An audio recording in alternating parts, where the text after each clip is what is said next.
नमस्कार, मैं सुनील कुमार आपका स्वागत करता हूं आपके अपने चैनल क्या ऐसा होता है में। दोस्तों, नाग पंचमी जब आती है तो उससे पहले सभी लोग तैयार हो जाते हैं, क्योंकि कलयुग में काल सर्प दोष इनको साथ साथ कुछ ना कुछ दंड देता रहता है। उससे मुक्ति पानी हो। काफी लोग तो ऐसे होंगे जो काल सर्प दोष से बहुत ज्यादा पीड़ित होंगे। काफी लोग ऐसे होंगे इनकी जिंदगी बहुत ज्यादा समस्या खड़ी कर दी होंगी काल सर्प दोष ने। तो दोस्तों, इनमें से बहुत से लोग ऐसे होंगे सोचते होंगे कहां पूजा करें, किस तरह से पूजा करें। कोई उज्जैन की सोचता है, कोई त्र्यंबकेश्वर की सोचता है। दोस्तों, त्र्यंबकेश्वर वो स्थान है जहां पर काल सर्प दोष से हमेशा के लिए मुक्ति मिलती है। और अगर आप ये पूजा नाग पंचमी को करने जा रहे हैं, जानते हैं नाग पंचमी क्या है? नाग पंचमी पूरे कैलेंडर वर्ष में, मतलब पूरे साल में एकमात्र ऐसा त्योहार है, ऐसा मुहूर्त है कि जिस दिन काल सर्प दोष हमेशा के लिए शांत हो सकता है, हमेशा के लिए खत्म हो सकता है। लेकिन वो निर्भर बहुत सी चीजें आपके ऊपर करती है। पूरा वीडियो देखिए दोस्तों। पसंद आता है तो कमेंट बॉक्स में हर हर महादेव जरूर लिखिए। दोस्तों, आजकल कलयुग में सबसे ज्यादा अगर कोई दोष लोगों को तंग कर रहा है तो वो है काल सर्प दोष।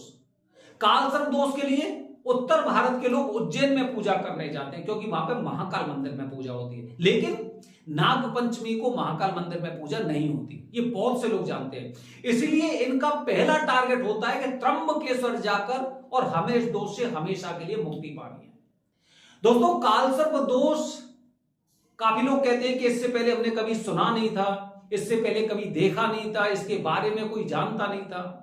लेकिन अगर हम इसे राहु से संबंधित भी माने, हम इसे केतु से भी संबंधित माने, तो हम समझ जाएंगे काल सर्प दोष मतलब भले ही नाम कुछ और हो सकता है, लेकिन कुछ ना कुछ तो ऐसा है जिसने मेरा जीवन बर्बाद कर दिया है। कुछ हमारे भारत देश में भी ऐसे लोग हैं जिनकी कुंडली में काल सर्प दोष था, लेकिन उसके पश्चात पूजा करवाई और पूजा के पश्चात बुलंदियों पे पहुंचे।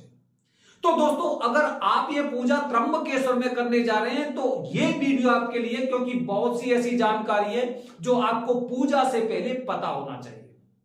दोस्तों, सबसे पहले मैं आपको बता रहा हूं कि जैसे काल सर्प दोष की पूजा की जाती है तो सबसे पहले आप हमेशा याद रखिए कि आपको त्र्यंबकेश्वर में पूजा वरदानी पंडित जी से ही करवानी है। किससे करवाएंगे?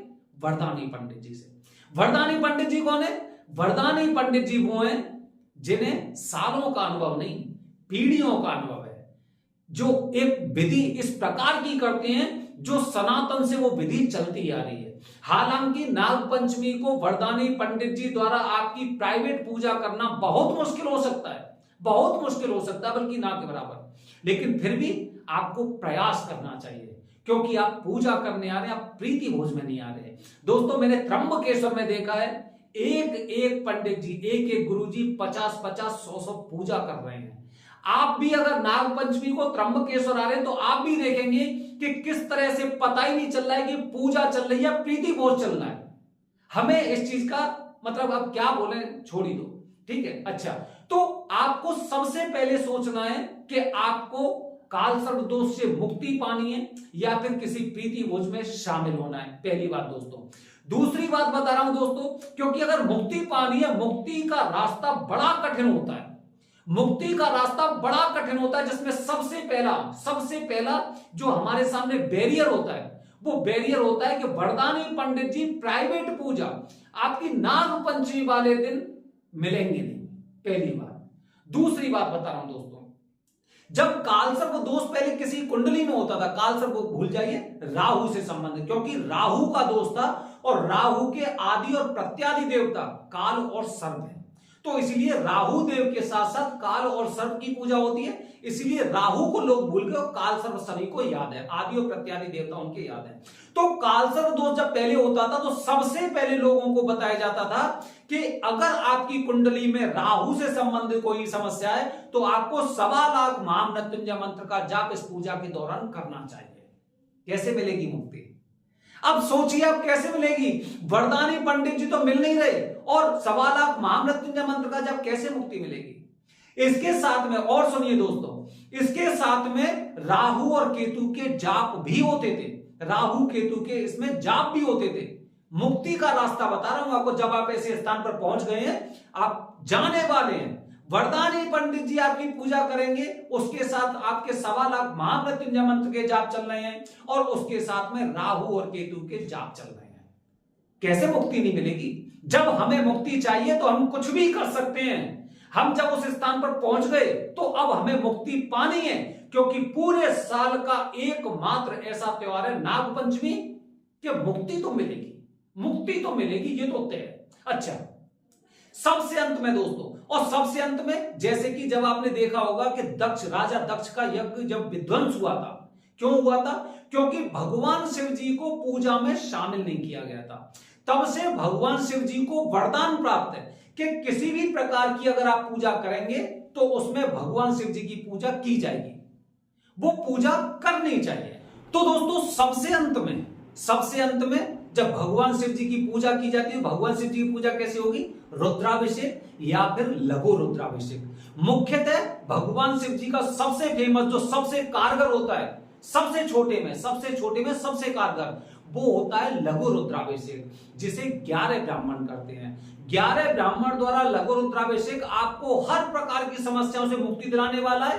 काल सर्प दोष से आपको 1.25 लाख महामृत्युंजय मंत्र से मुक्ति मिलने वाली है, और राहु केतु के जाप से उनका नकारात्मक प्रभाव की उससे खत्म होने वाला है, और काल सर्प दोष की आपकी पूजा हो रही है जो आपको मुक्ति दिलाने वाली होती है।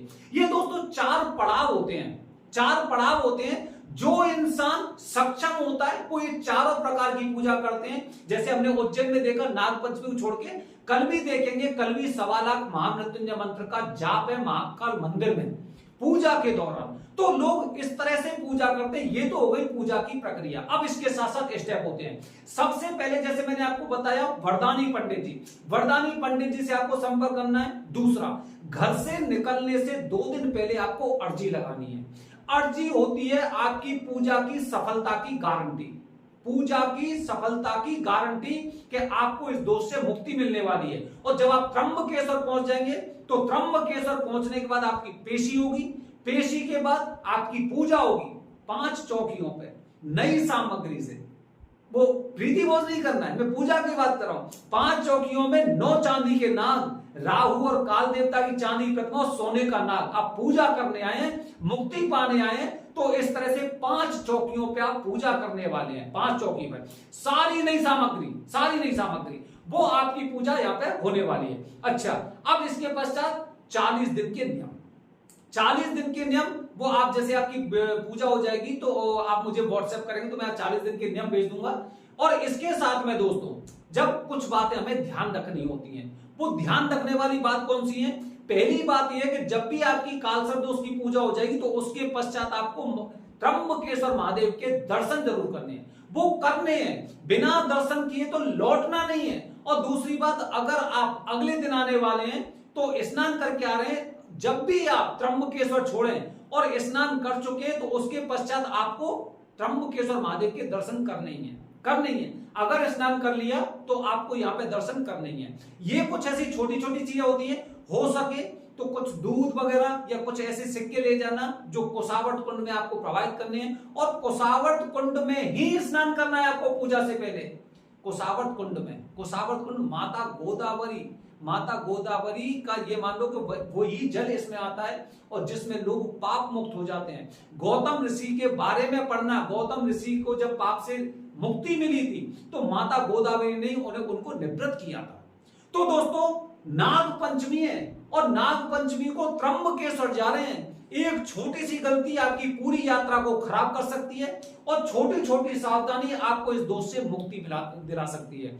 बने रहिए हमारे चैनल के साथ दोस्तों। ध्यान रखिए कि प्राइवेट पूजा की कोशिश करिए। मैं लास्ट में आपसे फिर कह रहा हूं, प्राइवेट पूजा की कोशिश करिए।